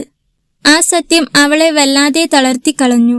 താൻ നെഞ്ചോട് ചേർത്ത് പിടിച്ച പ്രണയവും തന്നെ ജീവനായി കണ്ട തന്റെ കണ്ണേട്ടനെയും നഷ്ടപ്പെടുത്തി ഇത്രയും കാലം താൻ അനുഭവിച്ച ആ നരകയാതനകൾ മുഴുവൻ ഒരു കള്ളത്തിന്റെ പേരിലായിരുന്നല്ലോ എന്നോർത്തപ്പോൾ അവൾക്ക് താങ്ങാൻ കഴിഞ്ഞില്ല. ആ വഞ്ചനയുടെ ആഘാതത്തിൽ അവൾ വേദനയോടെ കണ്ണുകൾ ഇറുക്കി അടച്ചു. അടഞ്ഞ ആ കൺപീലികൾക്കിടയിലൂടെ കണ്ണുനീർ വീണ്ടും ധാരധാരയായി അവളുടെ കവിളുകളിലൂടെ ഒലിച്ചിറങ്ങി. അവളുടെ വീർപ്പുമുട്ടലുകളും കണ്ണീരും കണ്ടപ്പോൾ, അവളായിരിക്കുന്ന അവസ്ഥയും ഓർത്തപ്പോൾ, ഇനിയും ചോദ്യങ്ങൾ ചോദിച്ച് അവളെ കൂടുതൽ വേദനിപ്പിക്കാൻ അരുണിന്റെ മനസ്സ് അനുവദിച്ചില്ല. ഇത് തന്നെ അവൾ അപർണയെക്കുറിച്ച് ചോദിച്ചതുകൊണ്ട് പറഞ്ഞതാണ്. ഈ അവസ്ഥയിൽ അവളോട് ഒന്നും ചോദിക്കാൻ കഴിയില്ലെന്ന് ഒരു ഓഫീസർ എന്നതിലുപരി അവളെ അത്രമേൽ സ്നേഹിക്കുന്നവൻ എന്ന നിലയിൽ അവന് നന്നായി അറിയാമായിരുന്നു. പക്ഷേ എരിതീ പോലെ അവന്റെ ഉള്ളം പൊള്ളിച്ചുകൊണ്ടിരുന്ന ആ ഒരൊറ്റ ചോദ്യത്തിന് മാത്രം അവന് മറുപടി കിട്ടണമായിരുന്നു. ആ സംശയം തീരാതെ അവന്റെ മനസ്സിന് ഒരടി പോലും മുന്നോട്ട് വെക്കാൻ കഴിയില്ലായിരുന്നു. അവൻ അവളുടെ കൈകളിൽ ഒന്നുകൂടി മുറുക്കെ പിടിച്ചു. പിന്നെ ഇടറിയ ശബ്ദത്തിൽ പതിയെ ചോദിച്ചു, അച്ചു, എനിക്കറിയാം നിനക്കെന്നെ ഇഷ്ടമാണെന്ന്. നീ എന്നെ സ്നേഹിച്ചതിന് ശേഷമാണ് ഞാൻ നിന്നെ സ്നേഹിച്ചു തുടങ്ങിയത്. പക്ഷേ ഇപ്പോ എനിക്ക് നിന്നെ ജീവനാ. അതുകൊണ്ട് എനിക്ക് ഒന്നേ അറിയേണ്ടൂ. അതിന് ഇപ്പോഴെങ്കിലും ഉത്തരം കിട്ടണം. കിട്ടിയേ പറ്റൂ. അവൻ ചോദിച്ചതും അവളുടെ കണ്ണുകൾ വെപ്രാളത്തോടെ അവനിൽ തങ്ങി നിന്നു. നിന്റെ വീട്ടിൽ ചെന്ന് ചോദിച്ചപ്പോൾ നിന്റെ കല്യാണം കഴിഞ്ഞെന്ന് അവര് പറഞ്ഞു. ആണോ? അത് സത്യമാണോ? നിന്റെ കല്യാണം കഴിഞ്ഞതാണോ? അത് ചോദിക്കുമ്പോൾ അരുണിന്റെ നെഞ്ചിടിപ്പ് അതിന്റെ പാരമ്യത്തിലെത്തിയിരുന്നു. ശ്വാസം അടക്കിപ്പിടിച്ചാണ് അവൻ അവളുടെ മറുപടിക്കായി കാതോർത്തത്. അവന്റെ ആ ചോദ്യം കേട്ട് അച്ചു അവനെ കണ്ണിമയ്ക്കാതെ നോക്കി. പറ, സത്യമാണോ അത്? നിനക്കൊരു അവകാശിയുണ്ടോ? അവൻ വീണ്ടും ചോദിക്കുമ്പോൾ അവൾ അറിയാതെ തന്നെ ഇല്ലെന്ന് തലയാട്ടിപ്പോയിരുന്നു. എന്നാൽ അപ്പോഴും തന്റെ വീട്ടുകാർ എന്തിന് ഇങ്ങനെയൊരു കള്ളം പറഞ്ഞു എന്നത് അവളുടെ ഉള്ളിൽ നിറഞ്ഞു നിന്നു. പക്ഷെ അവൾ തന്നെ അതിനൊരു ഉത്തരവും കണ്ടെത്തി. തന്റെ കല്യാണം കഴിഞ്ഞിട്ടില്ലെന്ന് പറഞ്ഞാൽ, കല്യാണം നടത്തിക്കൊടുക്കേണ്ടി വന്നാൽ താനൊരു ബാധ്യതയായി മാറില്ലേ? അത് ഇല്ലാതെയാക്കാനാണ് തന്റെ കല്യാണം കഴിഞ്ഞെന്ന് അവർ പറഞ്ഞത്. അതാലോചിക്കുമ്പോൾ തന്നെ അവളുടെ നെഞ്ചു പിടഞ്ഞു. അനാഥത്വത്തിന്റെ ചൂട് അവളെ ചുട്ടുപൊള്ളിച്ചു. അവളുടെ കണ്ണുകൾ നിറഞ്ഞൊഴുകി. അവൻ ആ കണ്ണുനീര് തന്റെ വിരലാൽ തുടച്ചു കൊടുത്തതും അവൻ തൊട്ടയിടം അവൾക്ക് ചുട്ടുപൊള്ളി. ഇതിനൊന്നും താൻ യോഗ്യയല്ലെന്ന് അവളുടെ ഉള്ളം പറഞ്ഞു. എന്നാൽ അവളുടെ ഇല്ല എന്ന ആ ഒരൊറ്റ തലയാട്ടലിൽ അരുണിന്റെ നെഞ്ചിൽ കിടന്ന വലിയൊരു ഭാരമാണ് നീങ്ങിപ്പോയത്. അവന് വല്ലാത്തൊരു ആശ്വാസം തോന്നി. ഉള്ളിൽ കുളിർമഴ പെയ്തതുപോലെയൊരു വല്ലാത്ത ആശ്വാസം. ആ വേദനയുടെ നടുവിലും അരുണിന്റെ ചുണ്ടിൽ പ്രണയവും സന്തോഷവും നിറഞ്ഞ ഒരു നേർത്ത പുഞ്ചിരി വിരിഞ്ഞു. 4 വർഷമായി താൻ ജീവനറ്റവനെപ്പോലെ ചുമന്നു നടന്ന ആ വേദനകളെല്ലാം ആ നിമിഷത്തിൽ അലിഞ്ഞുപോയി. ഇനി അവളെ താൻ ആർക്കും വിട്ടുകൊടുക്കില്ലെന്ന സന്തോഷത്തിൽ നിന്ന് ഉണ്ടായ പുഞ്ചിരി, അവൾ ഇനി തന്റേതാണെന്ന ആശ്വാസത്തിൽ നിന്നുണ്ടായ പുഞ്ചിരി. തകർന്നടിഞ്ഞ ഈ അവസ്ഥയിലും അവളെ താങ്ങാനും അവൾക്ക് തണലാകാനും തനിക്ക് പൂർണ്ണ അവകാശമുണ്ടെന്ന തിരിച്ചറിവിൽ നിന്നുണ്ടായ ആശ്വാസത്തിന്റെ പുഞ്ചിരി. അതെ, അവളിനി തന്റേത് മാത്രമാണ്, തന്റേത് മാത്രം. ഒരു നേർത്ത പുഞ്ചിരിയോടെ അവൻ അവളുടെ നെറ്റിയിൽ ചുണ്ടുകൾ അമർത്തി. ആ ചുംബനത്തിൽ ഇനി അവളെ ആർക്കും വിട്ടുകൊടുക്കില്ലെന്ന ഉറപ്പും പ്രണയവും അടങ്ങിയിരുന്നു. എന്നാൽ അതവളെ കൂടുതൽ ചുട്ടുപൊള്ളിച്ചതേയുള്ളൂ. പിറ്റേന്ന് രാവിലെ അരുണിന് ഓഫീസിലേക്ക് പോകേണ്ടത് അത്യാവശ്യമായിരുന്നു. ഒരു വലിയ കേസിന്റെ അന്വേഷണ ചുമതലയുള്ള IPS ഓഫീസർ ആയതുകൊണ്ട് തന്നെ അവന് മാറി നിൽക്കാൻ കഴിയില്ലായിരുന്നു. അച്ചുവിനെ ഏറ്റവും സുരക്ഷിതമായ കൈകളിലാണ് ഏൽപ്പിച്ചിരിക്കുന്നത് എന്ന പൂർണ്ണ വിശ്വാസമുള്ളതുകൊണ്ട് അവൻ അവളെ മരിയയുടെയും ആൽബിന്റെയും സംരക്ഷണത്തിലാക്കി. അവിടെ നിന്നിറങ്ങുന്നതിനു മുൻപ് അരുൺ പതിയെ അച്ചു കിടക്കുന്ന മുറിയിലേക്ക് ചെന്നു.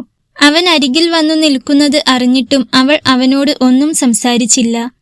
എനിക്കിന്ന് ഓഫീസിൽ പോകേണ്ട ഒരു അത്യാവശ്യമുണ്ടായിരുന്നു. കണ്ണേട്ടൻ പോയിട്ട് വേഗം വരാം. അതുവരെ മോൾ ഇവിടെ ഇരിക്കണം. മരിയയ്ക്ക് ഇന്ന് ലീവാണ്. അവൾ ഉണ്ടാകും ഇവിടെ. അവൻ അവൾക്കരികിൽ വന്നു നിന്ന് അവളുടെ കയ്യിലൊന്ന് പിടിച്ച് തലോടിക്കൊണ്ട് പറഞ്ഞു. എന്നാൽ അവൾ അതിനൊന്നും പറഞ്ഞില്ല. ഒരു പാവയെപ്പോലെ വെറുതെ അങ്ങനെ കിടന്നു. അവൻ അവളുടെ നെറുകിലും കൂടി ഒന്ന് തലോടിക്കൊണ്ട് പുറത്തേക്ക് നടന്നു. നേരെ സ്വന്തം വീട്ടിൽ ചെന്ന് വേഗം ഫ്രഷായി യൂണിഫോമും അണിഞ്ഞ് അവൻ ഓഫീസിലേക്ക് തിരിച്ചു. കാറിൽ പോകുമ്പോഴും അവന്റെ മനസ്സ് പൂർണ്ണമായും ആ കാട്ടുപാതയിലായിരുന്നു. അച്ചുവിന് എന്താണ് സംഭവിച്ചത്, എവിടെ വെച്ചാണ് ആ മൃഗങ്ങൾ അവളെ പിടികൂടിയത് എന്നതിനെക്കുറിച്ചൊന്നും ഇപ്പോൾ അവന് കൃത്യമായ വിവരമില്ല. അവളോട് ഇപ്പോൾ കൂടുതൽ ചോദിച്ച് ഭയപ്പെടുത്താനും അവൻ ആഗ്രഹിച്ചില്ല. അതുകൊണ്ട് തന്നെ ഒരു പ്രൊഫഷണൽ ഓഫീസറുടെ ബുദ്ധിയിലാണ് അവൻ ചിന്തിച്ചത്. അവൻ നേരെ ചെന്നത് തന്റെ സ്പെഷ്യൽ സ്ക്വാഡ് ടീമിന്റെ അടുത്തേക്കാണ്. നമുക്ക് ആ കാട്ടുപാതയിലേക്ക് കടക്കുന്നതിന് തൊട്ടു മുൻപുള്ള മെയിൻ റോഡിലെ അവസാന ജംഗ്ഷനിലെ CCTV ദൃശ്യങ്ങൾ പെട്ടെന്ന് തന്നെ വേണം. ഇന്നലെ രാത്രി ആ സമയത്ത് അതിലൂടെ കടന്നുപോയ എല്ലാ വണ്ടികളുടെയും ലിസ്റ്റ് എടുക്കുക. അരുൺ തന്റെ ഉദ്യോഗസ്ഥർക്ക് കർശനമായ നിർദ്ദേശം നൽകി. അവന്റെ ഉത്തരവ് വന്നതോടെ പോലീസ് സംഘം വേഗത്തിൽ ആ CCTV ദൃശ്യങ്ങൾ ശേഖരിച്ച് പരിശോധന തുടങ്ങി. ആ ഷോർട്ട് കട്ട് റോഡിലേക്ക് തിരിഞ്ഞതും അതിലൂടെ പുറത്തേക്ക് പോയതുമായ എല്ലാ വണ്ടികളുടെയും നമ്പറുകൾ അവർ ഓരോന്നായി ലോഗ് ബുക്കിലേക്ക് കുറിച്ചെടുത്തു. ആ നമ്പറുകൾക്കിടയിൽ എവിടെയോ തന്റെ അച്ചുവിന്റെ ജീവിതം തകർത്ത ആ കാട്ടാളന്മാർ ഒളിച്ചിരിപ്പുണ്ടെന്ന് അരുണിന് നന്നായി അറിയാമായിരുന്നു. അവൻ ആ നമ്പറുകളിലേക്ക് വലിഞ്ഞു മുറുകിയ മനസ്സോടെ നോക്കി.